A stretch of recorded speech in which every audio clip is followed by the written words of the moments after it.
Twelfth Station Jesus dies on the cross. He said, "It is finished," and he bowed his head and yielded up his spirit.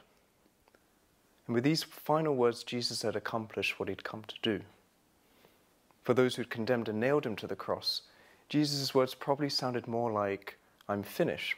That's to say, more like Jesus was saying that his plans and his kingdom had failed. And I'm sure there were people who wandered by Calvary and thought to themselves, what a failure.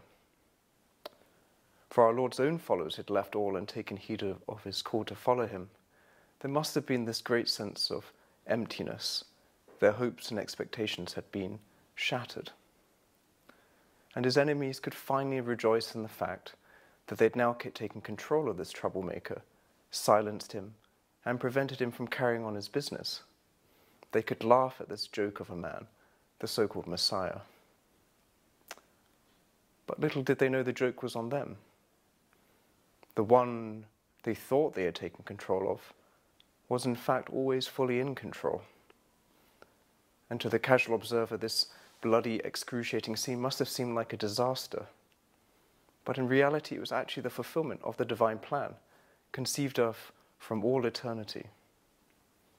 Unlike us who were born to live, Jesus was born to die. Have you ever noticed in the Gospels how before Jesus performs a miracle, it's often preceded by a sigh? Before the raising of Lazarus from the dead, when Jesus was with the women who were mourning, or when he was with the deaf man with a speech impediment, we're told that Jesus sighed deeply. It's as if Christ in his humanity shared and experienced the deficiencies felt by the women who felt the absence of Lazarus and the deficiency of sight by the blind man. Christ's experimental knowledge, or acquired knowledge, that's to say his knowledge as a man, increased as he shared in these instances of human suffering, the result of the introduction of sin into the spotless work of God's creation back in the Garden of Eden.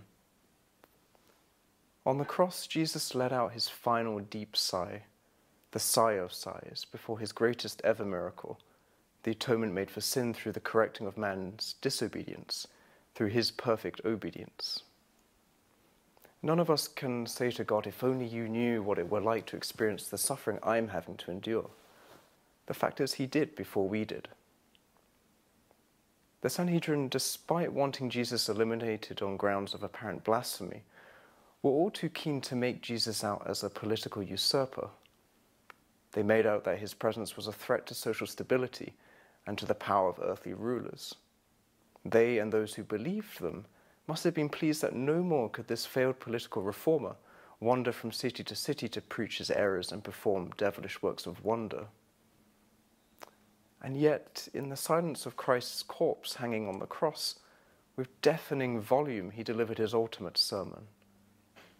It was so dramatic that even the earth shuddered at the sound. And that sermon, preached not through closed lips but through open wounds, has reverberated throughout the ages, even to us today. But what is the crucified saying to us?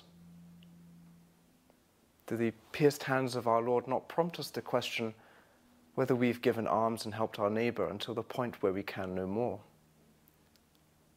And do his nailed feet not make us ponder on whether we've made every attempt to go out and preach the kingdom still yet to come, not an earthly political utopia, but as the hymn goes, another country heard of long ago? What about the pierced side of Christ? Does it not make us question whether we've allowed ourselves to love to the point of feeling rent in two? Have we feared loving for fear of hurting ourselves?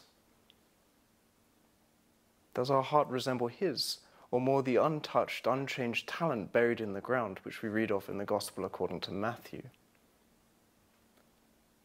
Our blessed Lord's first words in the Gospel of John were, "Come and see." And later on he'd say, "Come follow me." When we gaze at the cross, we may well tremble just like the people of Israel did before the parted waters of the Red Sea. The way to life may make us gulp. But we know this station is not the end of the story. There's more to come. Christ's cross held before us has parted the tides of sin and has given us a path to eternal safety. Let's listen to the timeless message of Christ on the cross, which echoes to us today. You who love me, come follow me to Calvary.